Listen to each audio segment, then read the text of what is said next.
नमस्कार दोस्तों, मैं इंद्रजीत सरोज आपका अपने YouTube चैनल जनरल इन्फॉर्मेशन सामान्य जानकारी में स्वागत करता हूं। अभी हम देखने वाले हैं एक न्यूज़ जो कि अपने वेस्ट बंगाल से रिलेटेड है और इस न्यूज़ में क्या है कि यहाँ इलेक्शन होने वाला है। इलेक्शन से पहले वोटर लिस्ट जारी होती है। उस वोटर लिस्ट में उनका नाम होता है जो वोट दे पाएंगे। और पश्चिम बंगाल में अभी इलेक्शन होने वाले हैं। अप्रैल और मई के मंथ में ये डेट ऐसा अप्रॉक्सीमेट डेट आई हुई है, जहाँ पे है कि 50 लाख से ज़्यादा भी उस वोटर लिस्ट से नाम गायब है जो पिछली बार वोटर लिस्ट में नाम थे।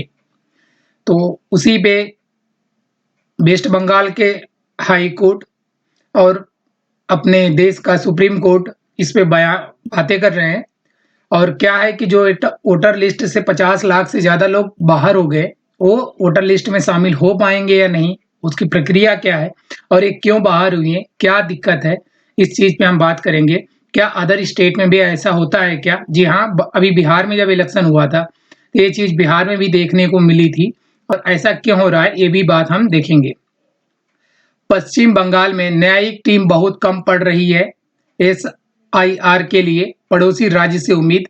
मतलब वहाँ पे जो वकील हैं, जो न्यायाधीश हैं, जो न्याय करते हैं, वो उनकी टीम कम पड़ रही है क्योंकि इससे ज़्यादा इतना केसेस वहाँ पे दर्ज किए गए हैं इस मामले के कि अगर उनको पूरा डिस्ट्रिक्ट न्यायिक टीम को लगा दिया जाए तब भी वो कम पड़ रहे हैं। इसके लिए वो पड़ोसी राज्य जो हैं उनसे उम्मीद है कि वहाँ से वकील आए, न्यायिक आए और उसका फैसला करें। तो देखते हैं आगे क्या क्या सुप्रीम कोर्ट ने बोला है। वेस्ट बंगाल में 50 लाख लोग वोटर लिस्ट से बाहर। इलेक्शन से पहले क्या क्या होने का संभावना है दोस्त? इलेक्शन से पहले क्या क्या हो सकता है और क्या क्या प्लानिंग की जा रही है? जो वोटर लिस्ट से बाहर है वोटर लिस्ट का हिस्सा बन पाएंगे या नहीं, चलिए हम देखते हैं लाइन टू लाइन।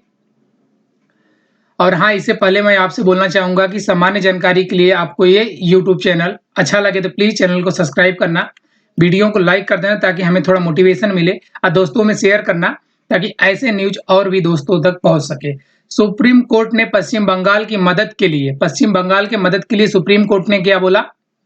न्यायिक टीम का विस्तार किया। मतलब न्यायिक टीम जो वहाँ की है उसे विस्तार करने के लिए पड़ोसी राज्य से बोला। जैसे जो बॉर्डर शेयर करते हैं झारखंड वेस्ट बंगाल से, उस राज्य से इन्होंने बोला कि आपको अगर वेस्ट बंगाल के हाई कोर्ट के जो सीनियर है अगर वो रिक्वेस्ट करते हैं तो आप अपना जज वहां भेजेंगे और उनके रिक्वेस्ट को आप इम्पोर्टेंस देंगे। जो भी मदद होगा आप उनके हिसाब से करेंगे। चलिए दोस्त देखते हैं, यही चीज़ है। ये लोग वोटर लिस्ट से बाहर है और ये उम्मीद लगाए बैठे हैं कि इनका वोटर लिस्ट में नाम आए, ये वेस्ट बंगाल के मेंबर रह सके। ऐसा क्यों हुआ दोस्त कि अभी हम मैप देखेंगे तब बता सकते हैं अच्छे से। दोस्त ये अपना प्यारा सा भारत है और यहाँ पे आपको देखने को मिलेगा वेस्ट बंगाल। थोड़ा मैंने और जूम कर लिया। ये वाला जो है देखिए, ये वेस्ट बंगाल है, ये बांग्लादेश है। तो जब बांग्लादेश में कभी अस्थिरता थी तो यहाँ पे बड़ा प्रताड़ित किया जा रहा था। पहले ये बांग्लादेश पाकिस्तान का हिस्सा हुआ करता था, तो वो लोग अपने आप को सुपीरियर मानते थे। इस बांग्लादेशी को काले लोग यहाँ थोड़े पाए जाते हैं, तो इसके वजह से इनको थोड़ा ये लोअर मान देते थे। इन पे बड़ा अत्याचार होता था। तो क्या हुआ कि ये लोग अपना देश छोड़ के किसी और जगह जाना चाहते थे जहां इनको थोड़ा वहां के कंपेयर में प्रताड़ित कम किया जाए, मतलब इनको कष्ट कम मिले, इनके साथ थोड़ा दुर्व्यवहार कम हो।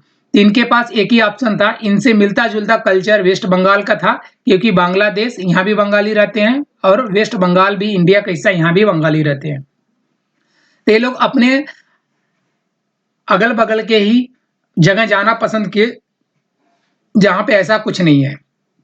तो यहाँ से बहुत लोग वेस्ट बंगाल आए, थोड़ा सा क्रॉस करके बिहार भी चले गए, झारखंड भी गए और इंडिया में, मतलब साफ शब्दों में बोले तो इंडिया में ये लोग चले गए बांग्लादेश से निकल के।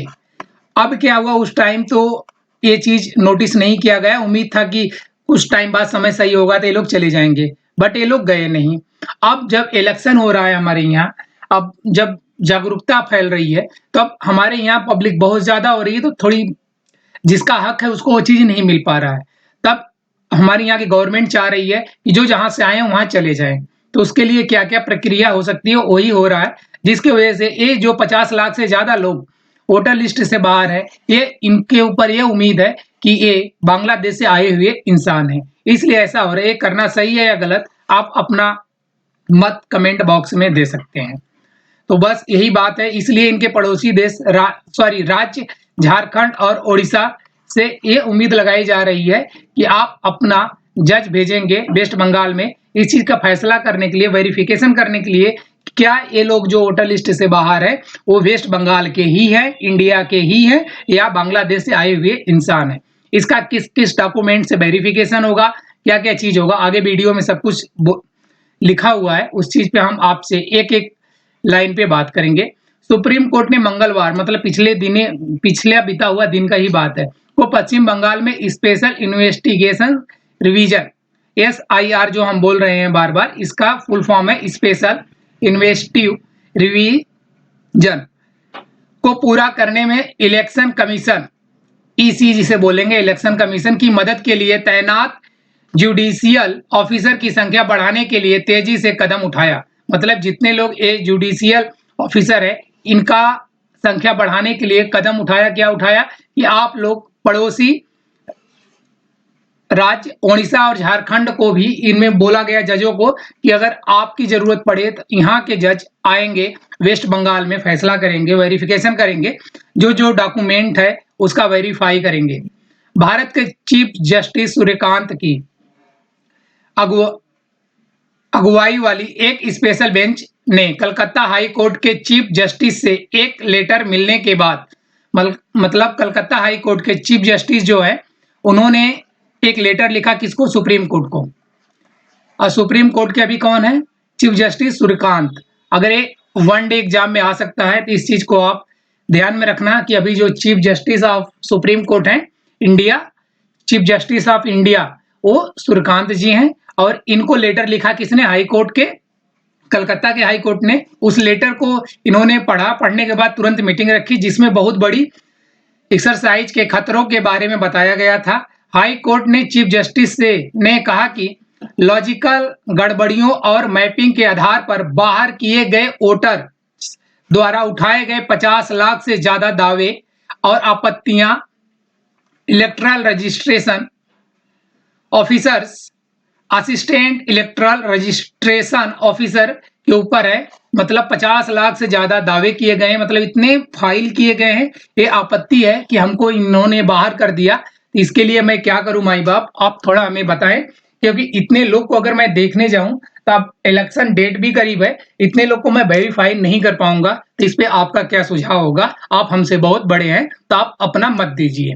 तो उसी चीज को लेकर सुप्रीम कोर्ट के chief justice of India Suryakant ji ने ये चीज बोली है। लेटर में कहा गया था कि वेरिफिकेशन प्रोसेस में से निपटने के लिए चुने गए 294 डिस्ट्रिक्ट और एडिशनल डिस्ट्रिक्ट जज, मतलब जो डिस्ट्रिक्ट जज जो एक डिस्ट्रिक्ट में कोर्ट होती है उस जज की बात करें, अगर वो लोग भी बैठ जाएं तब भी हमारे लिए बहुत ज्यादा। एडिशनल डिस्ट्रिक्ट जज समुद्र में बूंद के बराबर है। मतलब इतना केस फाइल हमारे यहाँ हुआ कि अगर ये 294 डिस्ट्रिक्ट जज और एडिशनल डिस्ट्रिक्ट जज को भी लगा दिया जाए तो भी ये समुद्र में एक बूंद के बराबर है। अगर हर कोई एक दिन में 250 केस भी चुने तो भी पूरे प्रोसेस को पूरा करने में 80 दिन लगेंगे। समय पहले ही बहुत कम है और असेंबली इलेक्शन की डेडलाइन भी पास आ रही है।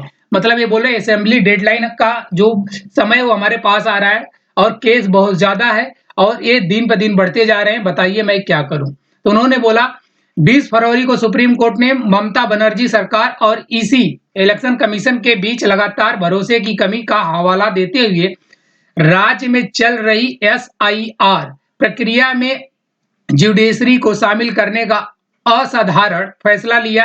टॉप कोर्ट ने कलकत्ता हाई कोर्ट के चीफ जस्टिस से रिक्वेस्ट की थी कि वे SIR की सुनवाई के लिए पश्चिम बंगाल में मौजूदा और रिटायर्ड जुडिशियल ऑफिसर को तैनात करें। इनका कहना पहला सजेशन था कि जो कलकत्ता हाई कोर्ट के जुडिशियल जो रिटायर हो चुके हैं उनको आप इस टाइम तैनात करिए, उनको ड्यूटी पे आने के लिए रिक्वेस्ट करिए अगर उनका हेल्थ सही है तो।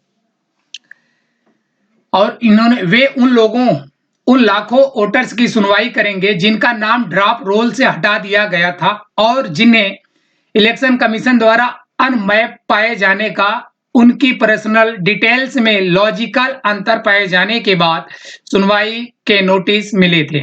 मतलब आपको सुनवाई है, उनका पर्सनल कुछ डिटेल में अंतर था जो कि मैच नहीं कर रहा था, जिसके लिए उनको हटा दिया गया। तो उस चीज को आप फिर से वेरीफाई कराओ और इनको अपने इसमें इलेक्शन लिस्ट में, वोटर लिस्ट में शामिल करो।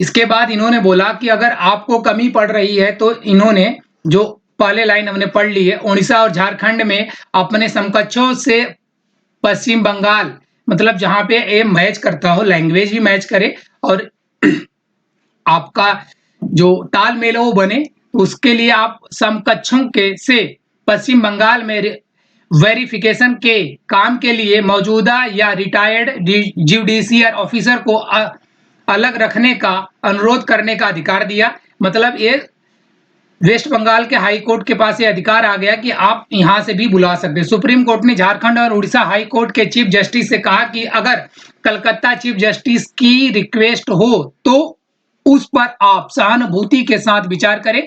मतलब अगर कलकत्ता हाई कोर्ट के चीफ जस्टिस आपसे रिक्वेस्ट कर रहे हैं तो आप उसके लिए सहानुभूति के साथ विचार करिएगा, ये नहीं कि आप उसे रिजेक्ट कर देंगे। ये सुप्रीम कोर्ट का आदेश। कोर्ट ने निर्देश दिया कि लॉजिकल अंतर अनमैपिंग से जुड़े दस्तावेज जो थे उसको वेरिफिकेशन इलेक्शन ने 27 अक्टूबर 2025 के एसआईआर नोटिफिकेशन में लिस्टेड डॉक्यूमेंट के आधार पर होगा। मतलब इन्होंने जो 2025 में एक निकाले थे एसआईआर का नोटिफिकेशन, उसमें जो डॉक्यूमेंट लिस्ट थे उसके आधार पे होगा। उसमें क्या क्या थे? कोर्ट ने इस बात पर जोर दिया कि एसआईआर वेरिफिकेशन के दौरान आधार होना चाहिए। वेरिफिकेशन के दौरान क्या होना चाहिए? आधार होना चाहिए। क्लास 10 के एडमिट कार्ड और पास सर्टिफिकेट को प्रूफ माना जाएगा। मतलब इसमें दो है, पहला आधार है, दूसरा क्या, अगर आप 10वीं का एग्जाम दिए हो तो उसका एडमिट कार्ड या सर्टिफिकेट होना चाहिए। इसमें सबसे जरूरी बात क्या है कि यह कोर्ट ने इलेक्शन कमीशन को 28 फरवरी 2026, मतलब ये जो आने वाला है 2 दिन बाद, उसमें पश्चिम बंगाल के वोटर लिस्ट पब्लिक करने की इजाजत दी कि आप अभी जो वोटर लिस्ट तैयार किए हो जिसमें आप 50,000 से ज्यादा लोग बाहर किए हो, उस वोटर लिस्ट को आप जारी कर दो। हालांकि असेंबली इलेक्शन के लिए नॉमिनेशन फाइल होने तक सप्लीमेंट्री लिस्ट लगातार पब्लिश की जाएगी। सप्लीमेंट्री लिस्ट जो है वो पब्लिश की जाएगी, बट अभी जो आपने लिस्ट बनाई है उसे आप पब्लिश कर दो, जारी कर दो। सुप्रीम कोर्ट ने संविधान के आर्टिकल 142 के तहत अपनी पूरी शक्तियों का इस्तेमाल करते हुए यह ऐलान किया कि सप्लीमेंट्री लिस्ट में शामिल वोटर्स को, जो सप्लीमेंट्री लिस्ट निकाली जाएगी 28 फरवरी के बाद, उन वोटर को पब्लिक हुई फाइनल इलेक्ट्रल रोल का हिस्सा माना जाएगा। मतलब ये जो 28 तारीख को रिलीज होगा इसका हिस्सा माना जाएगा, जो सप्लीमेंट्री लिस्ट में जिनका नाम आएगा। मतलब ये जो 50 लाख से ज्यादा लोग बाहर हैं, इनको वेरीफाई करने के बाद अगर ये सही पाए जाते हैं तो इनको वोटर लिस्ट के में जो शामिल होंगे सप्लीमेंट्री लिस्ट के नाम पे आएगा, उसमें उसका ये फाइनल वोटर लिस्ट का हिस्सा माने जाएंगे। जिसमें एक अभी क्या है, जस्टिस है, ये जज साहब है, जस्टिस बागची ने कहा इलेक्शन की पवित्रता बनाए रखनी होगी, हमें दोनों तरफ की चिंताओं को दूर करना होगा। मतलब इलेक्शन कमीशन को जो चिंता है उसे भी हमें दूर करना है, अब पब्लिक में जो चिंता बनी है उसे भी दूर करना है। देखते हैं दोस्त आगे क्या आता है। अभी तक जो था वो मैंने आपके साथ शेयर किया। Thank you so much. Video देखने के लिए प्लीज चैनल को सब्सक्राइब करना, वीडियो को लाइक करना, दोस्तों में शेयर करना।